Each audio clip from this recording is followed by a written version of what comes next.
Ladies and gentlemen, can I please have your attention?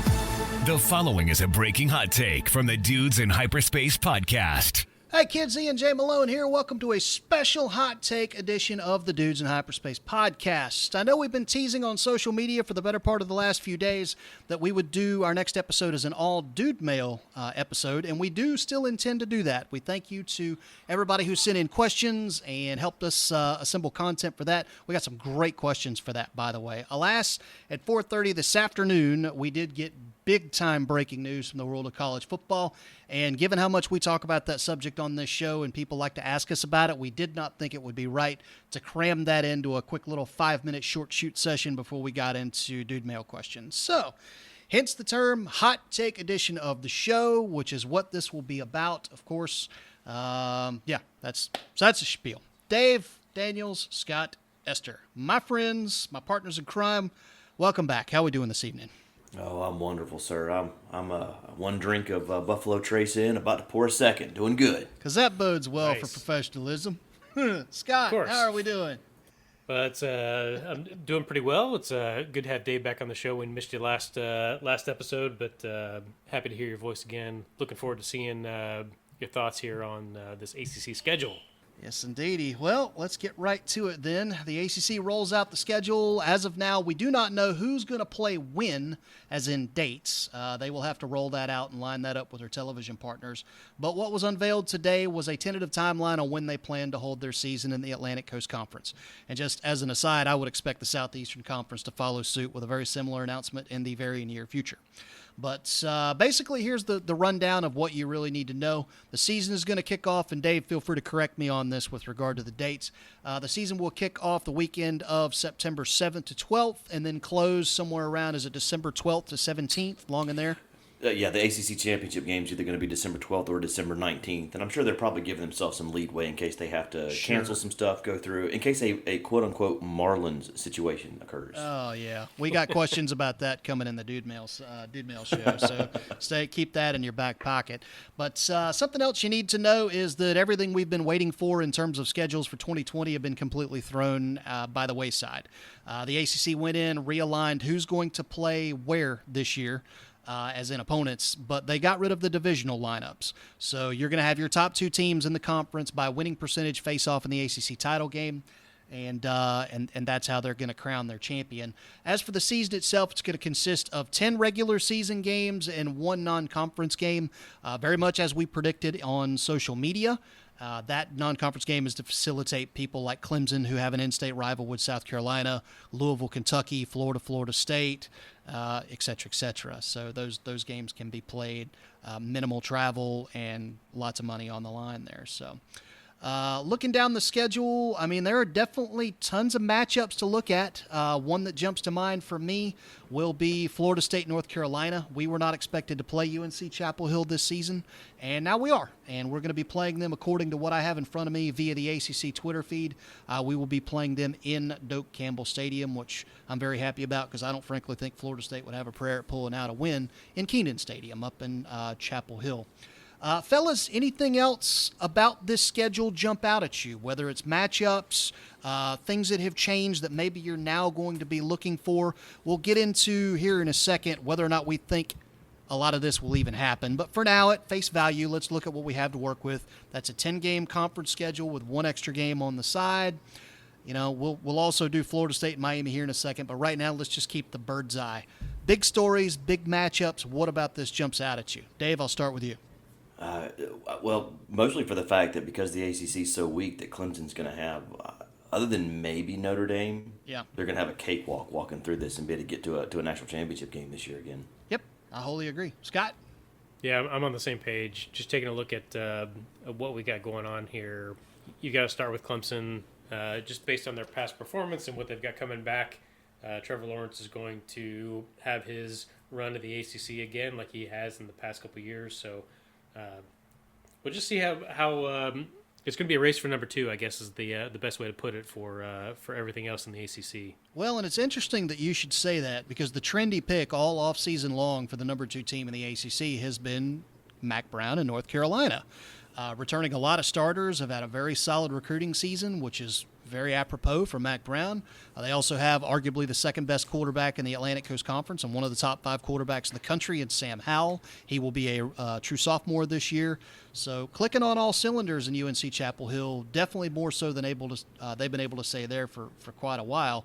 And then, oh, by the by, they won't face Clemson at all during the regular season. Not even a little bit. So let's run down North Carolina. All right, let's look at that schedule because we're all in agreement, correct, that Clemson's just going to coast to the title game? Like that's done? Okay. Yeah. All right, so let's look at North Carolina, seeing as how they are the fashionable pick of late. They're going to be at home versus North Carolina State. That's a win. They're going to be at home versus Notre Dame. I'm going to say that's a win. They're going to be at home versus Syracuse. That's a win. They're going to be at home versus Virginia Tech. I don't know if that's going to be a win. I don't know what Virginia Tech is and is not this year. We'll call it a loss just to be generous. They're going to be at home versus Wake Forest. That's a win. On the road versus BC. That's a win. On the road versus Duke. That's a win. On the road versus Florida State. I would love to say that's a Florida State win, but I'm going to say that's a Carolina win. On the road versus Miami. I'm also going to say that's a win. Sorry, Dave. On the road versus Virginia, that's a win. And then they've got a TBA. Nobody knows who that's going to be, but that will most likely, I would think, be somebody like in East Carolina or, again, somebody right here in the neighborhood. Requires minimal travel. They can just shoot down the road, play them for the sake of television, and get out. So, I mean, that basically leaves Carolina going 10-1 this year. Ta-da! Interesting. I was just going to say, with these TBA non-conference games, someone like North Carolina is going to take a look at their schedule and go, you know what, we might have a real shot if we don't screw up with a non-conference game. Right. We give ourselves a game that we can play that's going to make us better against ACC opponents. So all up and down the ACC, all up and down, the SEC, the Big Ten, however they start to schedule out their games, look for the teams that have a legitimate shot about winning their conference, take a shot against their non-conference opponent to better the team or give them a preview of someone tougher that they might play down the line in conference. Correct. Yep.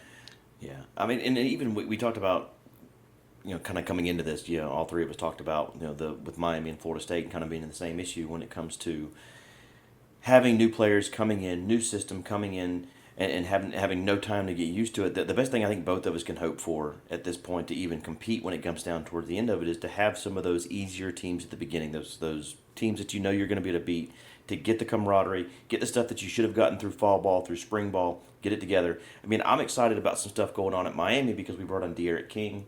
We've got Quincy Roach that's come in from up north. That's a good defensive lineman. Gregory Rousseau is going to be one of the best defensive linemen in the country. We have potential with everything that we've done, plus we've recruited well. So I'm hoping it's going to happen for us that we get some of those easier teams at the beginning. If we play Clemson first game and get trounced, I mean, we have a history, of course, of being able to just kind of lose it at that point in time. But I just don't see anybody else really making a whole lot of noise when it comes to everything else that's sitting in here. Well, now that actually brings me to a different question, and that is, what do we say the odds are? What do we place the odds that they actually play 11 games this year? All right, because I mean, listen, this is ambitious to be able to shoot for 10 conference games and a non-conference 11 total games. I mean, and a conference championship game. And a conference championship game. To think that you're going to pull that off without any interruptions, without any hiccups to your schedule. I mean, Dave brought it up earlier. The Miami Marlins, they've now suspended all their games until MLB tells them that they can go back. I would pin a good bit of that on the Phillies, but again, we'll get into that in our Dude Mail episode. But let's just say that happens. You have some massive outbreak down in Miami, and they end up sidelining their program. Or let's just say that you've got you have another big flare up down there in Dade County or Broward County, and then you have three programs who just say, you know what, we don't want to travel to Miami. All right, they pull a New York Yankees who just sat out going to Philadelphia because they're like, we don't feel comfortable going down there. Not with all those outbreaks going on. We're not having it. So having said all of that, I'll come back to my original question, and that is what are the odds that they actually play 10 games, 11 games, and get to a conference championship game? Scott, I'll give you the lead on that one. I think this is all just wishful thinking from a larger perspective. I don't see them getting through a full schedule this fall.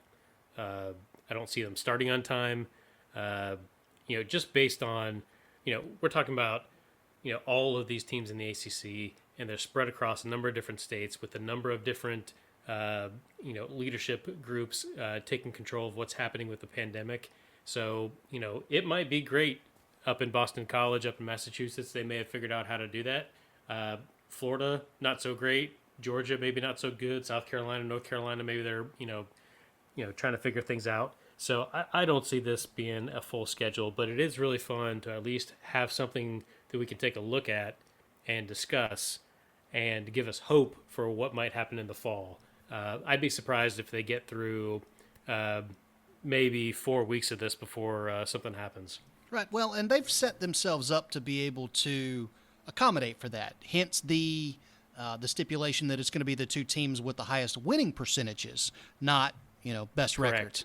So that's their out for that. Dave, what are your thoughts on this, man? I mean, what do you set the over-under at? We're looking at 11 games here plus a conference title game. I mean, if you had to look into your crystal ball, what do you think the odds are that they get through that? If not, I mean, what do you think they maybe get out of this? 8 games? The hope here is obviously that they can do something. They're trying to get something out there, kind of get back to normal. But, it's going to depend on how they decide they want to go about it.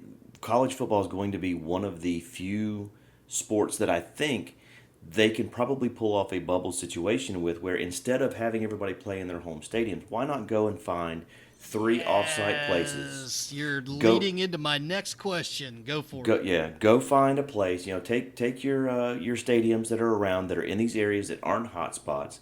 Take your teams. They can, if they want to travel through, but you can control what these college athletes do. If they can do it with the NBA, you have a bubble situation. You bring them in. Every weekend you have games from Thursday through Sunday or Thursday through Saturday, where you play 2 games a night, Thursday through Saturday or Wednesday through Saturday, get everything ready to go. The guys all play on the same nights no matter what. You're rotating it around. Make your schedule. It depends on how they do it. I think with the current setup, if they're going to have Miami play in Coral Gables, not in Coral Gables because that's not where we play, but if we have us play in Miami Gardens, and you have teams that are playing at Georgia Tech playing in Atlanta, it's just, you're going to have those issues where these are college kids. They're going to want to get out. They're going to want to be a part of other things that are going on, to be a part of college life, and you're going to end up with infections, and people just, it's going to blow everything out of proportion. You're going to have 1 or 2 guys that end up getting testing positive, and the entire team at that point in time is going to get sat down, and it's going to affect how they prepare for the week. It's going to affect how they do everything that they do, and unfortunately, I just don't think it's going to be the same ideation we're looking for. Go make some agreements, sit down, set yourself up a bubble. You can have your tutors come in, make sure your kids are getting the college learning they're supposed to have. Use that money that you're getting, that multi-million dollars that you're making off this sport, to make sure that these kids are taken care of, and do what you need to do so that way it can keep this going for the future. Yep. No, I wholly agree. And you raise a good point when you talk about kids. College kids are going to be college kids, and that is a cold, hard fact. And you know what? I mean, to the people who are on Twitter right now, beating the drum saying, why are we even doing this? Just shut down sports. How dare you put these kids in harm's way for the sake of college football? I see the logic in that argument, but only so far, because the fact of the matter is these kids are safer in a football program than they are if they were just everyday college students hanging around campus or not hanging around campus. They are getting tested every day. They're getting the best of the best with regard to physician care. They're being watched. Everything's being cleaned around them. I mean, they stand a much greater chance of being exposed to this stuff were they not doing this. So maybe that's just me making excuses because I really want to see my favorite sport come back. But there is a modicum of logic to that. Now, to Dave's point, and I am wholly on board with his stance on this, and this is the one thing I would say to Swofford and the ACC. Why in the world are you guys even considering travel? Okay? Let's look at the triangle. You've had, according to the latest reports, cases here, I believe, have been on the downtrend for the last few days. We have to see, in a week or two how that stands, if that trend continues. But of late, we've been decreasing in this in case counts in this area of North Carolina. You've got North Carolina State, North Carolina Central, North Carolina Chapel Hill, Duke, Elon right up the road, Wake Forest right up the road, East Carolina right down the road. I don't know if Coastal Carolina has a football stadium or not. All of these are within a very, very, very, very easy drive. So pick your campus, or wherever it's going to be, if it's in Durham or if it's in Chapel Hill, set yourself up a hub, and that is where all of these kids are going to stay. And they get up on game day, they're bused to the game, you set up, you go through your walkthroughs, you play, and that's that. You don't even need to have locker rooms at that point. And particularly now seeing what's going on with Major League Baseball, we've been through 1 weekend of Major League Baseball, so we have to wait and see how that plays out. The Marlins could be an anomaly, fingers crossed that they are. But in the event that they're not, I think that the data so far shows that the bubble approach really does seem to make a lot more sense, and it's definitely getting good results, whether it's for the NBA or the NHL. So, I look at the ACC, which has forever been the Tobacco Road Conference, all right? Duke, Carolina, State, they're all right here. You also have a crap load of other schools, other campuses. If you're not worried about fan attendance, then that means you could play in a high school stadium if you want. So bring them all to one spot. Camp them out. They're going to be learning virtually anyway. You can monitor everything, freaking clean that sucker as if it's a bay in the CDC, talking about dorm rooms and facilities, and then bus them into where they need to be and play. It would seem to me you have much greater odds of actually having your season by taking that approach. Dave, I led with Scott last time, so you can have at it from there. Yeah, all I was going to say is that, the bubble scenario seems great. Until you start to figure out we need training facilities for, let's say we bring 6 teams into one region. Training facilities have to be cleaned. You've got the stadiums themselves. You've got the locker rooms, all that kind of stuff.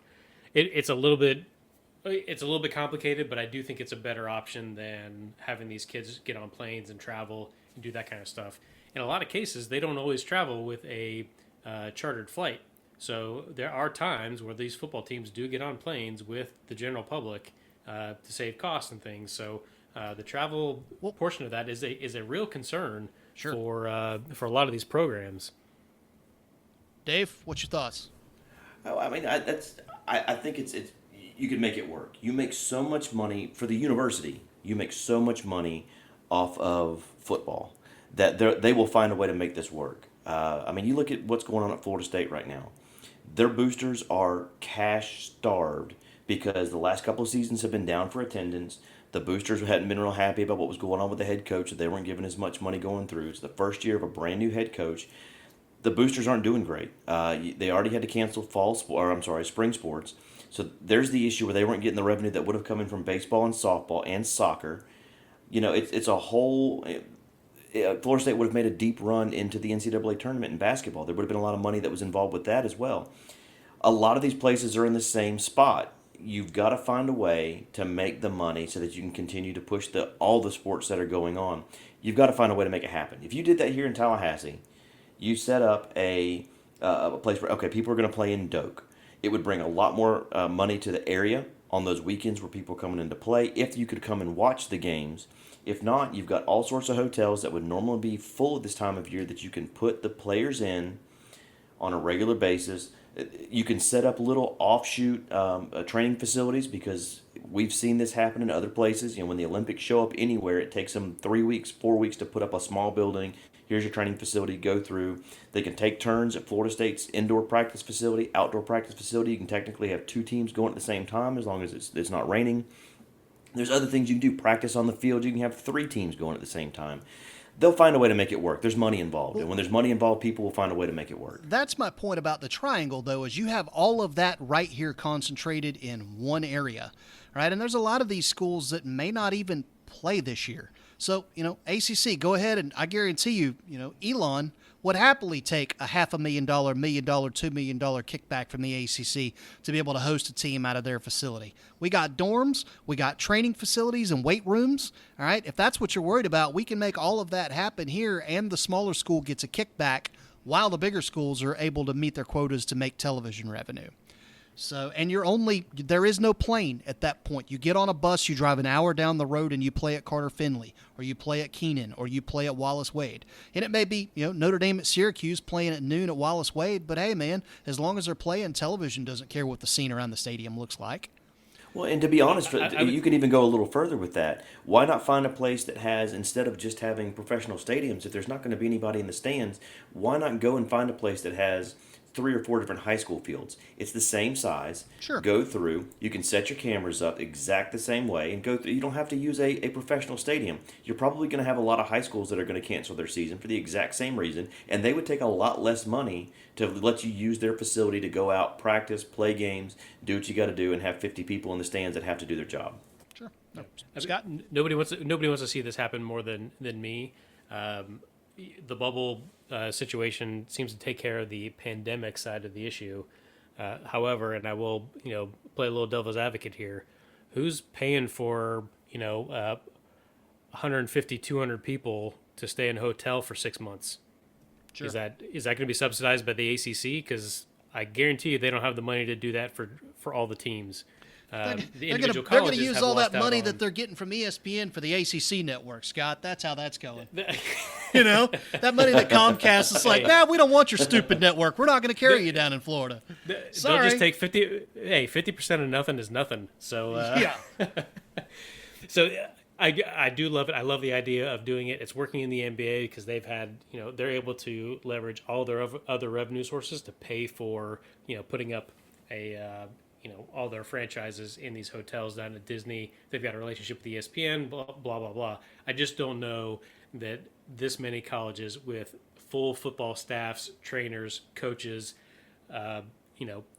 tutors, and all that kind of stuff is going to be able to basically move for 6 months at a time to watch them go through a full college football season and make it happen. I would love to see it happen. Not sure where that money is going to come from. All righty, well, we're starting to cross the 20-minute mark, which I think is pretty good for a hot take episode. So I did want to close with this. Let's do a little, just for grins, giggles, and gonads, a little wins and losses for Florida State and Miami. You guys up for that? I think we're all in agreement it's probably going to be Clemson versus UNC for the ACC title, barring some sort of a craziness where Sam Howell shows up at the stadium one day and maybe or maybe not tests positive for COVID, and then he's got to sit for 4 days. I mean, that could very well throw a wrench in all of this. I mean, look at the Cincinnati Reds this past weekend. They have a great opening day. Blow the Tigers out of the water, and then 2 of their stars, and Mike Moustakas and Nick Senzel, cough a little bit, and they take them off of the field for 3 days for testing. Both come up negative, and Cincinnati lost both of those games. So that sort of scenario could play out here. Trevor Lawrence, Sam Howell, De'Aaron King, bad test, you're off the field. Miami takes an L, UNC takes an L, anything's possible. But barring any of that, which that's a big barring, we'll say UNC and Clemson are the favorites. But anyway, let's get back to some doubles, W's and L's. Who do we want to do first, Florida State or Miami? Let's do Florida State. I was going to say, let's give Miami a shot. All right. No, we already have our shot, sir. We've won 3 in a row against Florida State. All right, it's already 2v1 on this podcast, so let's we will defer to you, sir. All right. Well, I have a screen magnifier, which means I see part of the screen. And right now, I'm looking at Miami, so we're doing that. Sounds good. So, all right, from the top, Dave, I will give you first crack at this. At home versus Florida State, is that a win or a loss? Oh, that's a win every day of the week and twice on Sunday. Has been for the last 3 years. Mm-hmm. But not quite for a decade prior to that. Scott, go right ahead. Is that a win or a loss? Miami at home versus Florida State. It is a win, but only because my DNA doesn't allow me to say that it's a loss. Okay. All righty. I'm going to call it a win for Florida State. So I'm going to hang an L on Miami there. So and really, I would like to see where these games line up. If Florida State goes down to Miami first game of the season, then that's probably going to be an L for Florida State. But if Florida State plays later in the year and Norvell has had a chance to get some of his people in a line and get his systems implemented, then I think all bets are off. So I'm going to call that a loss for Miami. So, all right, next game, Miami hosting Georgia Tech. Scott, start with you. Is that a win or a loss for Miami? That's a win. Okay. So, Dave? That's a win. Okay, I'm going to say that's a win as well for the Canes. Next, Miami at home versus North Carolina. Dave, win or loss for Miami? Oh, good Lord. That's probably going to be a loss for us, actually. Scott? I got that as a loss. I have that as a loss as well. Next up, the Canes hosting the Pittsburgh Panthers, who are expected to have one of the top defenses in the conference this year. Dave, is that a win or a loss for the Canes? That's a win. Okay, Scott? I'm going to say it's a loss. Okay, I'm going to say that is a loss as well. Next up, at home, final home game for the Canes versus the Virginia Cavaliers. I'm going to go first on this one, say that's a win for Miami. Dave? That's a win. Scott? That's a win for Miami. Okay, on the road at Clemson, big giant L. I'll probably give you Miami plus 21. Dave, win or a loss for Miami? Oh, that's a loss. Yeah. That's a loss. Scott? I will say it's a loss and twice on Sunday. All right, on the road versus Coach Satterfield and the upstart Louisville Cardinals. Dave, is that a win or a loss for Miami? That's a win. Okay, Scott? I'll take that as a win. All right, I'm going to say that's an L. I like what Satterfield is doing in Louisville. Seriously, man, that guy can coach. If you know anything about what he did at App State and then to see what he did with that dumpster fire that Petrino left behind last year in his first year, I think he's got them headed in the right direction. I say that's a big win for Louisville. All right, next on the road. Not so fast, my friend. Yes, sir. Next, Miami on the road against NC State. Dave, is that a win or a loss? That's a win. Scott? I'm going to say that's a win. I'm going to say that's a win as well. Dave Dorn is garbage. Next, on the road versus Virginia Tech. I'm going to say that is a win for the Canes. Dave? Same here. Scott? I'll put that down as a win for the Canes. Okay. And Wake Forest. I'm going to say that is also a win for the Canes. Scott? WWW. Dave? Yeah, www.win.com. All righty. And then they will play a TBA non-conference game. Don't know what that is for now, so we're going to leave that be. So, all right, next. So what does that put us down at? What are the records there for the three of us? I've got us at 8-2. Okay. You have them at 5-5, and Scott has them at 6-4. Okay. All right. So not bad. Pretty steady Eddie there. All right. To the Knolls we go. Where are my Knolls? Here we go. All righty. Scott, I will start with you. The Knolls at home versus the Clemson Tigers. Win or loss for Florida State? It's painful to say, but it's a loss. Yeah. It's a loss. Yep. Dave? Oh, yeah. Okay. Yeah, it's a loss. There's no way around that. We're still discussing this? Yeah. So even without Trevor Lawrence, I don't think Florida State has a shot at that one. Florida State at home versus Georgia Tech. I'm going to say that's a win. Dave. Same here. Okay. W's. So Thank you, Dave. Thank you, Dave. We appreciate that. Hey.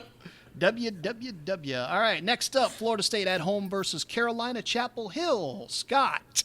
Win or loss for Florida State? I'm going to say it all really depends on the time of year, but I'm going to put that down as a loss. Yep, me too. Dave? Yeah, it's same. Okay. Florida State at home versus the Pittsburgh Panthers. I'm going to say that is actually a loss for Florida State. Dave? I'm with you on that one, too. Scott? I'll pick that up as a win. Okay. At home versus the Virginia Cavaliers. Scott, win or a loss for Florida State? I'm going to put a W on that one. All right. Dave?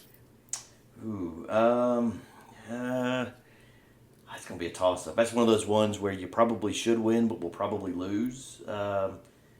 I'm gonna throw that in a win column just to be a nice guy, unlike some people around here. All right, I'm going to throw that in for a win as well. Florida State on the road against the Dukies, the Fighting Blue Devils of Coach Cutcliffe. I'm going to call that a win, Florida State. Dave, win or loss for FSU? You always lose one. This is going to be one of them. Scott, win or loss versus Duke? I'm going to put a W on that. All right. Florida State on the road against Louisville. I'm going to chalk that up as a loss for the reasons I mentioned earlier about Miami. Dave, win or a loss? Same. Okay. Scott? Loss. I've got it as a win. All righty. On the road versus Miami, I've already called that as a win. Scott? Yeah, Excellent. I had it down as a win. Okay. And then Dave, we know, had that called as a loss. On the road versus North Carolina State, I'm going to call that a win for Florida State. Scott? I'm going to say a win. Dave? Yeah, that's a win for me as well. Okay. And then on the road, because Dave Doran is garbage, apparently. and then I have some state alums who listen to this show. They're flipping me the bird right now. So, hey man, you know what? When they freaking rioted in Knoxville because they didn't want your coach, that ought to tell you something. And then you turned around and gave him a contract extension. Nice work. Nice work, Debbie Al. All right, and then final game for Florida State will be on the road against Notre Dame. I don't know anything about Notre Dame this year, admittedly, so I'm going to be the homer and give Florida State the win there.